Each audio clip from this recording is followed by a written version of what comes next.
Hello! In this video I will show you how to install Microsoft Edge browser on Itel S25. So you have to start by opening your Google Play Store, then click on search bar and type in Edge.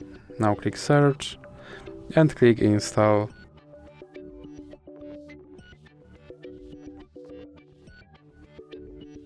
Now you can click open.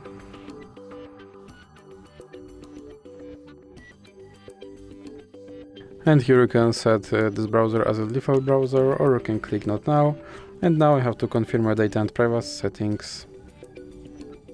And as you can see, my Microsoft Edge browser is now installed and is ready to use. So that's it for this video. If you liked it, please remember to leave a like and subscribe.